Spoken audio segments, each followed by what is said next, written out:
প্রধানমন্ত্রী আবাস যোজনায় লক্ষ লক্ষ টাকা আত্মসাতের অভিযোগ উঠল দক্ষিণ ২৪ পরগনার রায়দিঘির নগেন্দ্রপুর গ্রাম পঞ্চায়েতের তৃণমূল সদস্য তথা প্রাক্তন প্রধানের বিরুদ্ধে ২০১৮ থেকে ২১ সালের মধ্যে প্রকৃত উপভোক্তাকে টাকা না দিয়ে পঞ্চায়েত প্রধান আত্মসাৎ করে। এক জনস্বার্থ মামলার ভিত্তিতে দক্ষিণ ২৪ পরগনার জেলা শাসককে তদন্তের নির্দেশ দেয় আদালত। এইখান থেকে টাকা আমি পাইনি, টাকা সব এদের মেরে দিচ্ছে। আর ভিডিও বলে পঞ্চায়েতের ব্যাপার, পঞ্চায়েত কি করে আমরা জানি না। আমার এই মেয়ের নাম করে আমার টাকাটা তুলে নেয়। আমি বিডিও, ডিএম এবং পশ্চিমবঙ্গ গ্রামোন্নয়ন ডিপার্টমেন্টকে চিঠি করেছি এবং সেন্ট্রাল ডিপার্টমেন্টকেও চিঠি করেছি। তারপরেও আমাকে কোনো সদুত্তর দেওয়া হয়নি।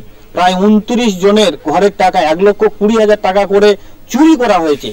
এটাকে অন্যের অ্যাকাউন্টে চলে যাওয়া বলা নয়, কিন্তু এটাকে চুরি করা হয়েছে, প্রকাশ্য চুরি করা হয়েছে এবং আধিকারিকরা চুরি করেছেন। কারণ এই ফর্মগুলো কিভাবে এন্ট্রি হলো সেই আধিকারিকরা তো এন্ট্রি করেছেন। একজনের আইডির সাথে অন্যজনের তৃণমূল নেতাদের ব্যাংক অ্যাকাউন্টগুলো তো এমনি এন্ট্রি হয়ে যায়নি, আগে থেকে ছিল না, কিন্তু এটাগুলোকে এন্ট্রি করা হয়েছে যেন টাকাগুলোকে চুরি করা যায়। এবং তার বিরুদ্ধে আমি কলকাতা হাইকোর্টে মামলা করেছিলাম।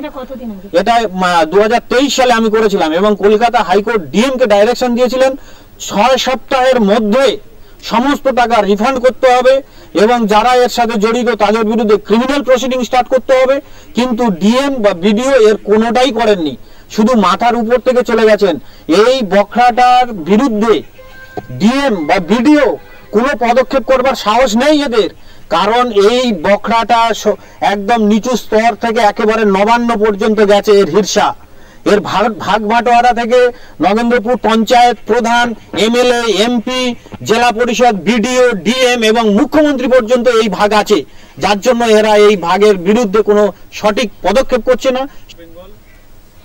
অভিযুক্তরা জানিয়েছে খুব শীঘ্রই তারা টাকা ফেরত দেবে। আমি কমপ্লেন করে গেছে, দরখাস্ত করে করে একটা সাধারণ মানুষের পক্ষে কত দরখাস্ত করা সম্ভব? কার নামে টাকা এসেছিল? আমার স্বামীর নামে এসেছিল, শ্বশুরের নামে এসেছিল। সে টাকা ফেরত দেওয়া হয়েছে। কত টাকা করে এসেছিল? ১,২০,০০০ টাকা করে। অলরেডি প্রথম কিস্তি টাকা দিয়েছি, এবার আরো দেওয়ার জন্য চেষ্টা চলছে। কত টাকা করে ফেরত দিয়েছেন? একটা ৩০,০০০ টাকা দিয়েছি, একটা ৫০ দিয়েছি, আর একটা ২০,০০০ টাকা দেওয়া হয়েছে। ওই মোট ১,০০,০০০ টাকার মতন হয়েছে দেওয়া। বলছি গোয়াল ঘরের নামে যে টাকাটা ঢুকেছিল সেটা কি শ্বশুরের নামে? ওই গোয়াল ঘরের নামে কই আমাদের কোনো এইরকম নেই। আপনি তো প্রাক্তন প্রধান ছিলেন সেই সময়? হ্যাঁ, প্রধান ছিলাম। এই যে এই টাকাগুলো যেভাবে এসছে এগুলো কি আপনারা জানতেন তখন? হ্যাঁ, জেনে তো ঢুকেছিল, কিন্তু আমাদের ভুল হয়ে গেছে, তার জন্য আমরা ফেরত দিয়ে দিচ্ছি টাকা। আপনার এই যে ২০-২১ অর্থবর্ষে আবাস যোজনা, প্রধানমন্ত্রী আবাস যোজনা ১,২০,০০০ টাকা আপনার অ্যাকাউন্টে ঢুকে গেছিল। এটা নিমাই সর্দারের বাড়ির টাকা। নিমাই সর্দারের নামে কোনো ঘর নেই, আমি তো জানি। ঘর ওর বাবার নামে ছিল, সে মরে গেছে। কিন্তু আপনার কি নাম ছিল? আমার নামে ঘর, আমার এই ঘরটা বাঁধা হয়েছে। তাহলে এই যে টাকাটা ঢুকলো কোথা থেকে? আমি বলতে পারবো না স্যার। তারপর কি করলেন? তাহলে টাকাটা তুলতে আবার আমার নামে বলতে নোটিশ আসতে আমি ২০,০০০ টাকা ফেরত দিয়েছি। বাকি টাকা পরে দেবো বলেছি। কত টাকা ঢুকেছিল? ১,২০,০০০। তো দলের বুথ সভাপতি।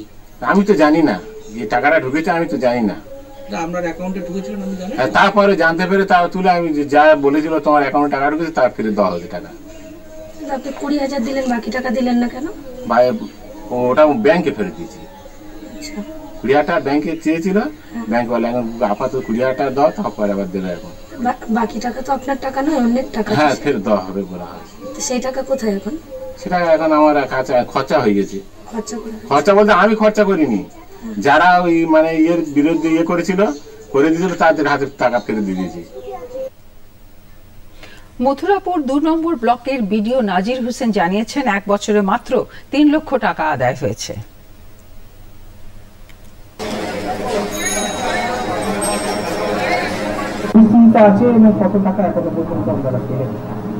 আমরা ২৬ জনের এনকোয়ারি করে দেখেছিলাম যে তাদের অ্যাকাউন্টে টাকা ঢুকেছে, কিন্তু অ্যাজ অফ দ্যাট টাইম তারা বেনিফিশিয়ারি ছিল না সেই টাকাগুলো পাওয়ার জন্য। তো আমি ২৬ জনকে নোটিশ ইস্যু করেছিলাম, এখনো পর্যন্ত এটা প্রায় 1 বছর হতে চলল। তারপরে ক্রমাগত আমরা বলে বলে 11 জন মতো কিছু কিছু করে টাকা, কেউ 30,000, কেউ 25,000 এরকম করে ফেরত দিয়ে আজ পর্যন্ত 3,69,000 আমরা রিকভারি করতে পেরেছি, যেখানে নিয়ারলি 30 লাখ ইনভলভ আছে পিএমআইয়ের এই আবাস যোজনার টাকার ক্ষেত্রে। আরও চেষ্টা চলছে, আরও হয়তো আজকেও কিছু রিকভারি হতে পারে, আমার কাছে খবর আছে। কতদিন সময় ছিল? সেই সময়ের মধ্যে তো আমরা যে নোটিশ টাইম দিয়েছিলাম তাতে তো 15 ডেজ বলেছিলাম, কিন্তু এটা অনেকেই দাবি করছে তারা অর্থনৈতিকভাবে দুর্বল, এক প্লবতে এতগুলো টাকাই বা ফেরত দেওয়ার জায়গায় নেই। তবুও আমরা চেষ্টা করছি ক্রমাগত তাদের চাপ দিয়ে যাতে সেই টাকাটা আমাদের রিকভারি করে গভর্নমেন্ট ফান্ডে তারা জমা দেয়।